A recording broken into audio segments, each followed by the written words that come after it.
Hey guys, hello everyone. आज एक बार फिर से आप लोगों का बहुत बहुत स्वागत है। आप देख रहे हैं स्वास्थ्य बायोलॉजी क्लासेस और मैं अमरजीत।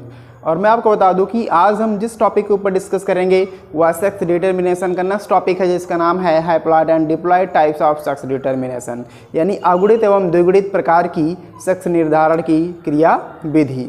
सो गाइस, आज हम बहुत ही इंपॉर्टेंट टॉपिक्स के ऊपर डिस्कस करें, क्योंकि यह प्रश्न परीक्षा में कई बार पूछा गया है, तो बहुत ही ध्यान से पढ़ने की आवश्यकता है इस प्रश्न को। तो चलिए हम बिना देर के शुरू करते हैं और विस्तृत रूप से आपको बताते हैं कि हैप्लॉइड और डिप्लॉइड टाइप्स के में सेक्स डिटर्मिनेशन कब, कहाँ और किस में किया जाता है। सो गाइस, चलिए हम शुरू करते हैं। तो मैं आपको बता दूं कि this types of sex determination found in Honey बीज, वाप्स एंड एंड्स, यानी कि यह जो लिंग निर्धारण की क्रिया विधि है, इस प्रकार का सेक्स डिटर्मिनेशन जो है पाया जाता है हनी बीज मधुमक्खियों में, वार्प्स जो है ततैया में, और एंड्स यानी चींटी में। तो मधुमक्खियों में, ततैया में और चींटी में इस प्रकार का सेक्स डिटर्मिनेशन पाया जाता है, यानी हैप्लॉइड और diploid types of sex determination जो है हनी बीज, वार्प्स एंड एंड्स में प्रेजेंट होता है। देख लीजिएगा गाइस।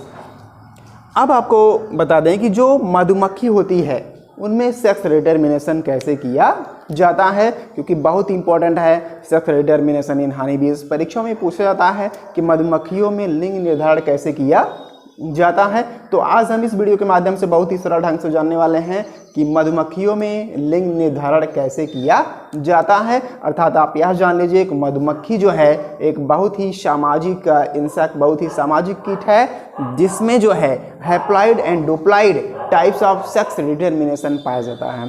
सो गाइस, मधुमक्खियों में सेक्स डिटर्मिनेशन जानने से पहले हम थोड़ा सा मधुमक्खियों के बारे में जान लेते हैं कि मधुमक्खियों के समाज में या मधुमक्खियों के एक छत्ते में कितने टाइप्स की मधुमक्खियां प्रेजेंट होती हैं। सो गाइस, मैं आपको बता दूं कि यह एक समाज बना करके सोशल इंसेक्ट है, जो कि एक समाज बना करके निवास करता है। सो गाइस, इस तरह से मधुमक्खी के एक छत्ते में 3 तरह के मेंबर्स पाए जाते हैं, जिसमें पहला आपका होता है डिप्लॉइड क्वीन, डिप्लॉइड, दूसरा आपका है डिप्लॉइड वर्कर्स एंड तीसरा आपका हैप्लॉइड ड्रोन्स और मेल। सो गाइस, इस तरह से मधुमक्खियों के छत्ते में प्रायः जो है 3 तरह के सदस्य निवास करते हैं। कौन कौन से सदस्य होते हैं? एक होता है द्विगुणित रानी मधुमक्खी, और दूसरे होते हैं द्विगुणित श्रमिक यानी वर्कर्स, तीसरा होता है अगुणित मेल यानी ड्रोन्स। Clear guys? तो इस तरह से कुल मिलाकर के 3 तरह के सदस्य निवास करते हैं। अर्थात मधुमक्खियों के एक छत्ते में प्राय 50 से 55 हजार सदस्य प्रेजेंट होते हैं, जिसमें से केवल एक, अर्थात एक छत्ते में केवल एक रानी मधुमक्खी निवास करती है, जिसके पास जनन करने की क्षमता पाई जाती है।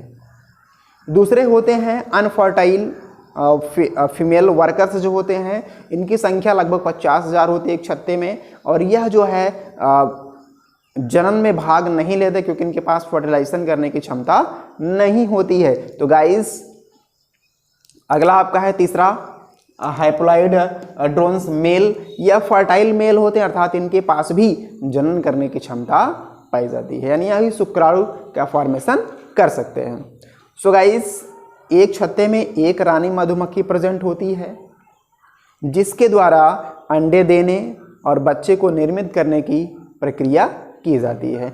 बाकी जितने भी श्रमिक होते हैं, इनका कार्य होता है छत्ते को बनाना और छत्ते की सुरक्षा करना, रानी के बच्चों की देखभाल करना। ऐसे बहुत सारे फंक्शंस जो होते हैं वह वर्कर्स की जिम्मेदारी पे होती है। अगला जो है हैप्लॉइड मेल्स, इनका कार्य होता है केवल जनन प्रक्रिया में रानी का साथ देना, यानी शुक्राणु का फॉर्मेशन करना। Clear guys? तो इसमें क्या होता है डिप्लॉइड क्वींस, जो कि जिसको हम फर्टाइल फीमेल भी कहते हैं, अर्थात पूरे छत्ते में केवल रानी मधुमक्खी ऐसी मधुमक्खी होती है जिसके पास जनन करने की क्षमता पाई जाती है, अर्थात यह अंडाणु निर्माण कर सकती है। मैं आपको बता दूं कि मधुमक्खियों में प्रायः जो है 32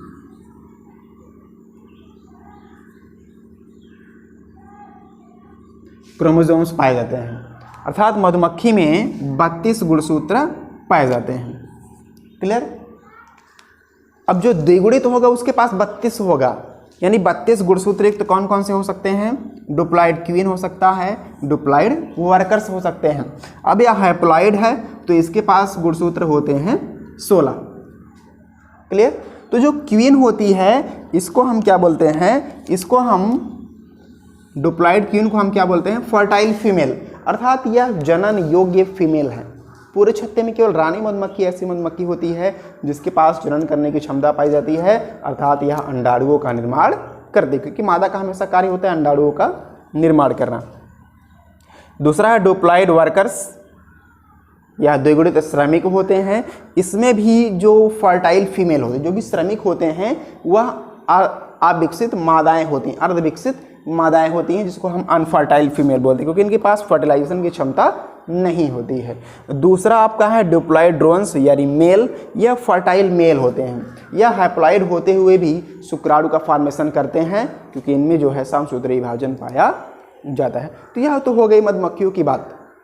अब जैसे इनका जनन काल आता है, जनन काल आने के बाद जो रानी मधुमक्खी होती है वह अपने छत्ते से निकल करके आसमान में जो है सीधे उड़ती हुई ऊंचाइयों तक जाती है, जिसको देख करके जो छत्ते के अंदर लगभग 200 से 250 तो ड्रोन प्रेजेंट होते हैं, मेल प्रेजेंट होते हैं, वह रानी का पीछा करते हुए सीधे आसमान में जाते हैं। और आसमान में जाते जाते रानी बहुत ऊंचाइयों तक उड़ती हुई आसमान में सीधे चली जाती है। उसका पीछा करते करते बहुत सारे मेल्स जो हैं रास्ते में ही मर जाते हैं, और लास्ट में जो अकेला मेल बचता है, अकेला ड्रोन्स बचता है, वह रानी के साथ फर्टिलाइजेशन करता है। फर्टिलाइजेशन करने के बाद नीचे गिरने के पश्चात उस अकेले मेल की भी मृत्यु हो जाती है, अर्थात राजा का फंक्शन केवल जनन तक होता है। इसके बाद जो क्वीन होती है वह वहाँ से उठ करके छत्ते में जाती है। लगभग 2 से 3 दिन बाद जो क्वीन होती है वह अंडे देना प्रारंभ करती है, और अंडे देना प्रारंभ करती है तो जो रानी मधुमक्खी होती है वह 2 तरह के अंडे देती है। एक जो है ऐसा अंडा जिसका निषेचन हुआ है, और दूसरा जो है ऐसा जिसका निषेचन नहीं हुआ है। ठीक, तो फर्टाइल एग्स और नॉन फर्टाइल एग्स दोनों जो है रानी के द्वारा दिए जाते हैं। जो फर्टाइल एग्स होता है उससे जो है फीमेल और वर्कर्स का फॉर्मेशन होता है। जो अनफर्टाइल एग्स होता है उससे जो है मेल का फॉर्मेशन होता है। इससे ज़्यादा आप जानेंगे अगले टॉपिक्स में, तो आज हम यहाँ तक बताते हैं। इसके बाद हम बढ़ते हैं मधुमक्खियों में सेक्स डिटर्मिनेशन की तरफ, कि मधुमक्खियों में सेक्स डिटर्मिनेशन कैसे किया जाता है। तो गाइस यह हो गया मेल हनी बीज। मेल कैसा होता है? हैप्लॉइड होता है। फीमेल कैसा होता है? डुप्लॉइड होता है, अर्थात मेल के पास 16 क्रोमोसोम्स होते हैं और फीमेल के पास 32 क्रोमोसोम्स प्रेजेंट होते हैं, यानी इसके पास 16, उसके पास 32, इसके पास 16, उसके पास 32। Clear guys? तो अब क्या है, यहाँ आप देख रहे हैं यह अगुणित अवस्था में है, यह क्या हो रहा है? द्विगुणित अवस्था में है।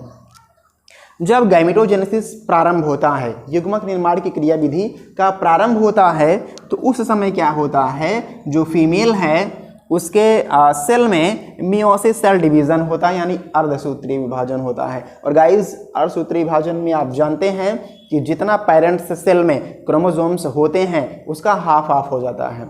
तो गाइज यहाँ आप देख रहे हैं 32 क्रोमोसोम्स पेरेंट सेल में है और मियोसिस सेल डिवीजन अर्धसूत्री विभाजन हो रहा है। तो अर्धसूत्री विभाजन के बाद क्या होता है, जो 32 क्रोमोसोम्स प्रेजेंट हैं वह हाफ हाफ बढ़ जाते हैं, 2 सेल्स का फॉर्मेशन कर लेते हैं। और यहाँ हाफ हाफ आप देख रहे हैं बढ़ रहा है 16 + 16, यानी 16 क्रोमोसोम्स युक्त 2 सेल्स बन रही हैं। और इसमें क्या होता है, जो पहले से हैप्लॉइड कंडीशन में है इसमें जो है माइटोसिस होता है, यानी समसूत्री विभाजन होता है। और आप गाइस जानते हैं कि समसूत्री विभाजन में केवल एक कोशिका 2 कोशिकाओं में बट जाती है, और इसके जो है गुणसूत्र में किसी प्रकार का कोई चेंजेस नहीं होता है। सो गाइस यहाँ आप देख रहे हैं कि यह जो 16 क्रोमोसोम्स युक्त सेल है, या माइटोसिस सेल डिवीजन करके 16 क्रोमोसोम युक्त स्पर्म का फॉर्मेशन कर लेता है। तो यह बन गया इसका स्पर्म, यह बन गया इसका एग। अब क्या होगा, स्पर्म और एग का फर्टिलाइजेशन होगा। फर्टिलाइजेशन कैसे होगा, जो इस शुक्राणु है वह अंडाणु तक जाएगा और इसको फर्टिलाइज करेगा। तो 16 क्रोमोसोम इसके और 16 क्रोमोसोम इसके, यानी 16 क्रोमोसोम स्पर्म के और 16 क्रोमोसोम जो है आपके एग्स के, दोनों मिल करके फर्टिलाइजेशन करते हैं। फर्टिलाइजेशन करने के बाद जाइगोट्स का फॉर्मेशन होता है और जाइगोट हमेशा कैसा होता है, डिप्लॉइड होता है, क्योंकि 16 इसके n बराबर कितना हो गया 2n। तो यहाँ से फिर जो है एक 32 गुणसूत्र युक्त 32 क्रोमोसोम युक्त जाइगोट्स का फॉर्मेशन हो रहा है। अब इससे जो बनेगा यह फर्टिलाइज्ड एग्स होगा। अब जो फर्टिलाइज्ड एग्स होगा इससे बनेंगे आपकी डिप्लॉइड क्वींस और डिप्लॉइड वर्कर्स। Clear guys? तो यहां से जो है इससे जो है फीमेल का फॉर्मेशन हो जाएगा। Clear guys? अब यहां आप देख रहे हैं कि इसका जो एक एग है उसका फर्टिलाइजेशन नहीं हो पाता है, जो एक एग इसका बचा है इसका फर्टिलाइजेशन नहीं हो पाता है, और फर्टिलाइजेशन ना होने की दशा में यह जो है पार्थिनोजेनेसिस करना प्रारंभ कर देता है। गाइस, पार्थिनोजेनेसिस यानी अनिषेक जनन क्या होता है? तो अनिषेक जनन वह स्थिति होती है जिसमें अंडाणु कोशिका बिना निषेचन के ही वृद्धि करना प्रारंभ कर देती है और अंततः एक नए जीव को जन्म देती है। तो बिना निषेचन के ही अंडाणु कोशिका का जीव के शरीर में परिवर्तन करना ही क्या कहलाता है? अनिषेक जनन कहलाता है, पार्थिनोजेनेसिस कहलाता है, अर्थात बिना निषेचन की जीव उत्पत्ति। तो यह जो एक सेल इसकी बची है या बिना निषेचन के ही जो है मेल्स का फॉर्मेशन कर लेती है।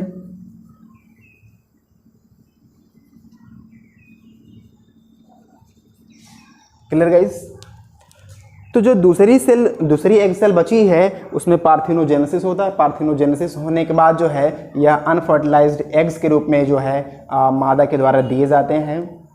कहाँ दिए जाते हैं? ड्रोन के चैम्बर में दिए जाते हैं। ड्रोन के चैम्बर में देने के बाद यह जो है बाद में जो है मेल में कन्वर्ट हो जाते हैं। इसलिए इसमें हमेशा जो है 16 क्रोमोसोम्स ही पाए जाते हैं, क्योंकि मेल की जो उत्पत्ति होती है वह अनिषेक जनन के द्वारा होती है, और फीमेल यानी वर्कर्स, फीमेल और जो क्वीन होती है और जो वर्कर्स होते हैं इनका जो निर्माण होता है वह निषेचन के पश्चात होता है। इसलिए इसमें हमेशा डिप्लॉइड कंडीशन में गुणसूत्र पाए जाते हैं और इसमें हमेशा हैप्लॉइड कंडीशन में गुणसूत्र पाए जाते हैं। सो गाइस, इस तरह से मधुमक्खियों में जो है haploid and diploid types of sex determination पाया जाता है। यहाँ से आप देख भी इसके पास हैप्लॉइड क्रोमोसोम्स हैं और इसके पास डिप्लॉइड क्रोमोसोम्स हैं, फिर भी सेक्स डिटर्मिनेशन कर रहे हैं। तो इसी प्रकार के सेक्स डिटर्मिनेशन को हम haploid and diploid types of sex determination कहते हैं गाइस।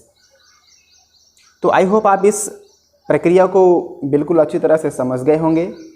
फिर से एक बार जानना है तो आप जान सकते हैं, यह मेल हनी बीज है या फीमेल हनी बी है। मेल हमेशा हैप्लॉइड होता है, फीमेल हमेशा डिप्लॉइड होती है। यह हैप्लॉइड कंडीशन में जो है शुक्राणु का निर्माण करता है, डिप्लॉइड कंडीशन में एग्स का फॉर्मेशन करते हैं। दोनों में डिफरेंस होता है, क्योंकि इसमें माइटोसिस डिवीजन होता है, इसमें मियोसिस डिवीजन होता है। माइटोसिस होने के बाद यह 16 क्रोमोसोम युक्त शुक्राणु का निर्माण कर लेता है। इसमें मियोसिस होने के बाद यह 16 क्रोमोसोम युक्त 2 एग्स का फॉर्मेशन कर लेता है। एक एग्स जो है 16 क्रोमोसोम युक्त शुक्राणु से क्रिया करके जो है 32 क्रोमोसोम्स युक्त जाइगोट्स का फॉर्मेशन कर लेता है, जो बाद में चल करके क्वींस और वर्कर्स का फॉर्मेशन करते हैं। दूसरा वाला जो एक्स बचा है या पार्थिनोजेनेसिस अनिषेक जनन के द्वारा मेल का फॉर्मेशन कर लेता है। सो गाइस, इस तरह से आने वाली पीढ़ियों में मेल और फीमेल का निर्धारण हो पाता है कि आने वाली संतानें कितनी मेल होंगी और कितनी फीमेल होंगी। Clear guys?